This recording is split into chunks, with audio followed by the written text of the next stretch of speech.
इसके अलावा मेहरपुर में इस्कॉन मंदिर में आग लगा दी गई। काली मंदिर पर भी भीड़ ने हमला किया, एक साथ भीड़ घुस गई। तो ये अलग अलग घटनाएं। दिनाजपुर में 10 हिंदू घरों को टारगेट किया गया। कालीगंज में 4 हिंदू घरों में तोड़फोड़ की गई। हिंदू कलाकारों के घरों पर हमला किया गया। बांग्लादेश के कुल 27 जिले ऐसे हैं जिनमें सीधे तौर पर मंदिरों में भीड़ घुस गई, मंदिरों में तोड़फोड़ की। रंगपुर में 2 हिंदू पार्षदों की हत्या कर दी गई। दिनाजपुर में 10 हिंदू घरों को निशाना बनाया गया, वहां पर तोड़फोड़ हुई, आगजनी हुई, जला दिया गया। कालीगंज में 4 हिंदू घरों में तोड़फोड़ हुई है। हिंदू कलाकार राहुल आनंद के घर पर आगजनी हुई, तोड़फोड़ हुई। ये तस्वीरें भी दुनिया ने देखी। तो सवाल यह उठता है कि फिलिस्तीन पर तो बोलेंगे, फिलिस्तीन पर अत्याचार हो रहा है, ये भी बोलेंगे, लेकिन अगर बांग्लादेश में हिंदुओं के अत्याचार पर चुप हैं तो सवाल उठता है कि क्यों।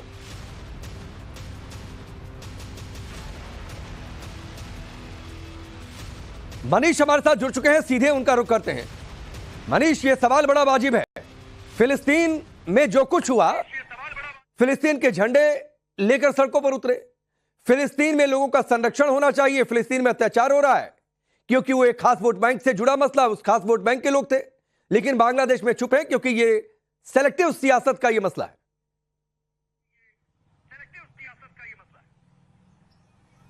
देखिए, बिल्कुल राकेश, विपक्षी नेताओं की एक लंबी कतार थी जो शपथ ले रही थी, तब भी इस बात का जिक्र कर रही थी जब चुनाव हुए थे, उसके बाद संसद में शपथ ली गई थी। इसके अलावा तमाम जो धर्म गुरु हैं वो भी सड़कों पर निकलते दिखाई दिए थे, मार्च निकाला गया था, सरकारों को पत्र भेजे गए थे, महिलाएं भी आंदोलनरत थी कि इस मामले में सरकार को फिलिस्तीनियों पर ध्यान देना चाहिए, जो फिलिस्तीनी वाला मसला है उस पर ध्यान देना चाहिए। एक लंबा सिलसिला सा बन गया था आंदोलन का। इसी राजधानी लखनऊ में हमने देखा था कि तमाम जो समाजवादी पार्टी से जुड़े नेता हैं, कमाल अख्तर से लेकर एक लंबी फहरिस्त है, वो लगातार इस बात को जोर शोर से उठाते थे। हैरानी इस बात पर होती है कि जब बांग्लादेश में अत्याचार होते हैं, जो मुख्यमंत्री योगी आदित्यनाथ मथुरा से जो बात कह रहे हैं, वहां पर कोई भी विपक्षी नेता आकर उनके अत्याचारों पर कोई बात नहीं करता, उन अत्याचारों का कहीं कोई बयानों में जिक्र नहीं होता। मुस्लिम नेताओं की एक बड़ी फहरिस्त है जो फिलिस्तीन मामले की वकालत करती दिखाई देती थी, लेकिन चुप्पी बांग्लादेश पर साथ जाते हैं। तो ये जो सेलेक्टिव अप्रोच है एक वोट बैंक को खुश करने के लिए, वो जो है विपक्षी नेताओं के दिमाग में रची बसी है, जहां पर सीधे तौर पर पक्षपातपूर्ण रवैया नजर आता है। अपने ही वोट बैंक को 2 भागों में बांटकर देखने की जो आदत है, उससे समाज को नुकसान होता है। और वही उत्तर प्रदेश में एक परिपाटी सी बन गई है राकेश, और लंबे अरसे से वही देखते आ रहे हैं कि जहां अपने वोट बैंक का मसला होगा, जो समाजवादी पार्टी के पक्ष में खड़ा रहता है, उसके लिए सड़कों पर उतरने को तैयार देखते हैं। लेकिन ऐसा यूपी की जनता जो जिस पर अत्याचार देश के अलग अलग हिस्सों में हुआ है, और एक खास जो तबका है, एक खास धर्म के लोग हैं जो उस अत्याचार में शामिल रहे हैं, और ऐसी घटनाएं लगातार आती रही हैं, उस पर न तो केवल कांग्रेस न समाजवादी पार्टी कभी बोलती नजर आई है, न समाजवादी पार्टी के मुखिया का इन दिनों बांग्लादेश की घटना पर कोई बयान देखा गया है, न समाजवादी पार्टी के दूसरे बड़े नेता हैं वो भी इस पर चुप्पी। ठीक है मनीष, फिलहाल आपका बहुत बहुत शुक्रिया, और बहुत बहुत जो आपने बातें कही हैं वो बातें बड़ी वाजिब है कि एक मैसेज देने की कोशिश होती है जब फिलिस्तीन पर बोलते हैं, और अगर बांग्लादेश में चुप हो जाते हैं तो आप सेटिस्फाई करते हैं। तो ये सवाल है क्या जिस पर मुख्यमंत्री योगी आदित्यनाथ ने अपनी बातें कही। आगे बढ़ते हैं, बात करेंगे बरेली में जमीन जिहाद की खबर की। क्या हुआ बरेली में कि पूरा मोहल्ला घर छोड़ने के लिए तैयार हो गया, पूरी खबर क्या है, कहीं जाइएगा नहीं, जल्द वापस लौटते एक ब्रेक के बाद।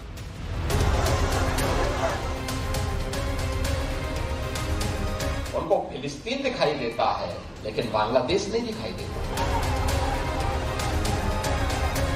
कोई बोलना नहीं चाहता क्योंकि उन्हें भय है अगर वो बोलेंगे तो उनके वोट बैंक खिसकते हुए दिखाई देंगे। इस धरती का और खासतौर पर भारत का एक ही धर्म है, वो सनातन धर्म है, यही भारत का राष्ट्रीय धर्म है।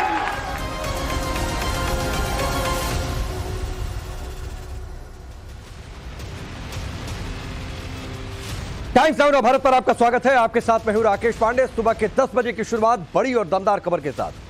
आगे बढ़े, लेकिन उससे पहले आपको बता दें कि आज की टॉप स्टोरीज क्या है। आज की पहली स्टोरी है योगी के अंगारे।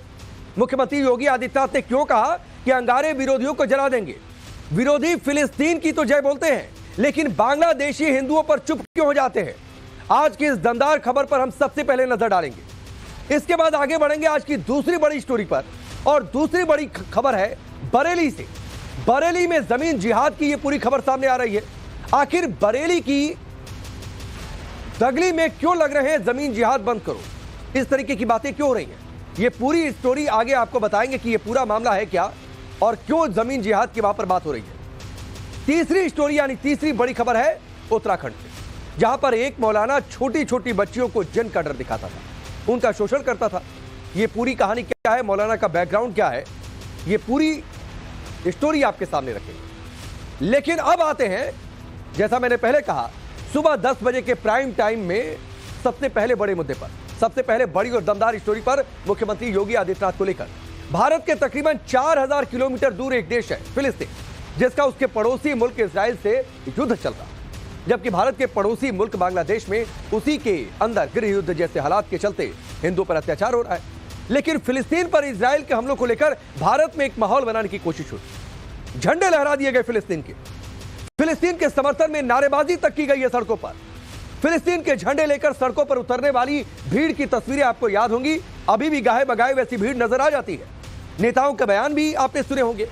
लेकिन जिस तरह बांग्लादेश में हिंदुओं को टारगेट किया जा रहा है, उसे लेकर यह माहौल सड़कों पर ना दिख रहा है और ना ही नेता अपनी जुबान खोल रहे हैं, ना तो बोल रहे हैं। इसी मुद्दे पर विपक्ष पर लगातार सवाल उठ रहे हैं कि फिलिस्तीन पर तो बोल रहे थे, बांग्लादेश में जो हो रहा है उस पर खामोश बैठे हुए हैं। इसी से जुड़ी आज की पहली बड़ी खबर है मुख्यमंत्री योगी आदित्यनाथ का बड़ा बयान। एक बार फिर से उन्होंने बांग्लादेशी हिंदुओं का मुद्दा उठाया है। बांग्लादेशी हिंदुओं के मुद्दे पर निशाने पर विपक्ष को लिया है। बांग्लादेश की घटना पर विपक्ष का मुंह बंद क्यों है? वोट बैंक खिसकने की डर से चुप है विपक्ष के नेता। ये बात कही है मुख्यमंत्री योगी आदित्यनाथ ने। बड़ा हमला विपक्ष पर कि बांग्लादेश में हिंदू मारे जा रहे हैं, मंदिर तोड़े जा रहे हैं। विपक्ष को फिलिस्तीन दिखता है, बांग्लादेश नहीं दिखता। तो ये पूरा सवाल वोट बैंक का है क्या? पूरा सवाल इस डर को लेकर है कि कहीं एक खास वोट बैंक खिसक न जाए, इसीलिए फिलिस्तीन पर तो बोलते हैं, फिलिस्तीन के झंडे तो लहराए जाते हैं, लेकिन बांग्लादेश में हिंदुओं के मारे जाने की बात आती है, मंदिर तोड़े जा रहे हैं, इस पर खामोशी है। सुनिए सीएम योगी ने क्या कहा। आज जिस प्रकार के दृश्य दिखाई दे रहे हैं, जिस प्रकार की बातें हो रही हैं, जिस प्रकार की चीजें चल रही हैं, आपने देखा होगा इन सब के मुंह बंद है बांग्लादेश की घटना पर। कोई बोलना नहीं चाहता क्योंकि उन्हें भय है, अगर वो बोलेंगे तो उनके वोट बैंक खिसकते हुए दिखाई देंगे। उनके पैरों के नीचे की जमीन जिस पर वे लोग खड़े हैं, वे अंगारे उनको ही जलाते हुए दिखाई दे रहे होंगे और इसलिए वे मौन हैं, बोल नहीं सकते। जो लोग दुनिया के अंदर अन्य मुद्दों पर बोलते हैं, मुखर होकर के बोलते हैं, उनको फिलिस्तीन दिखाई देता है लेकिन बांग्लादेश नहीं दिखाई देता।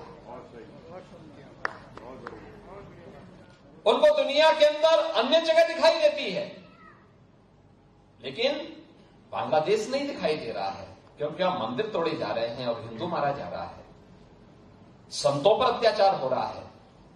और इसीलिए हम सबको वर्तमान की इन चुनौतियों को देखना पड़ेगा। तो यह मुख्यमंत्री योगी आदित्यनाथ का बड़ा हमला विपक्ष पर, विपक्ष की सोच पर, विपक्ष की सियासत पर कि फिलिस्तीन पर बोलते हैं लेकिन बांग्लादेश पर जुबान बंद क्यों हो जाती है। फिलिस्तीन में अत्याचार दिखाई देता है लेकिन बांग्लादेश में जब बात हिंदुओं पर अत्याचार की आती है तो विपक्ष चुप हो जाता है। सनातन धर्म को लेकर भी मुख्यमंत्री योगी आदित्यनाथ ने बयान दिया कि दुनिया में सनातन धर्म से पुराना कुछ नहीं, प्राचीन और पुरातन इस दुनिया में कुछ है तो वो सनातन है। भारत के पास लंबा इतिहास है, लंबी विरासत है। सनातन धर्म और भारत की चुनौतियां एक, सनातन धर्म और विरासत का संरक्षण होना चाहिए। ये बात कही है मुख्यमंत्री योगी आदित्यनाथ ने। तो पहले तो उन्होंने विपक्ष की सियासत पर तीखा हमला किया, सेलेक्टिव अप्रोच पर सवाल उठा दिए और उसके बाद सनातन धर्म को लेकर कहा कि दुनिया में अगर कुछ प्राचीन है, पुरातन है तो वो सनातन धर्म है। सुनिए।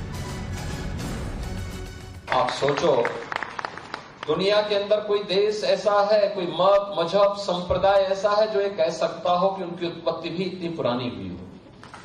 किसी के पास इतिहास नहीं, किसी के पास नहीं है। बहुत कहेगा, कोई 1400 साल का कहेगा, कोई 2000 वर्ष का कहेगा, कोई 2700 का कहेगा, कोई 3000 वर्ष का कहेगा। 3000 वर्ष पुराना दुनिया के अंदर कोई सेक्ट, कोई संप्रदाय, कोई मत और मजहब अपने आप को उससे पुराना नहीं बता सकता। उससे पहले क्या था कुछ भी पता नहीं था। और इसीलिए हम कहते हैं इस धरती का और खासतौर पर भारत का एक ही धर्म है, वो सनातन धर्म।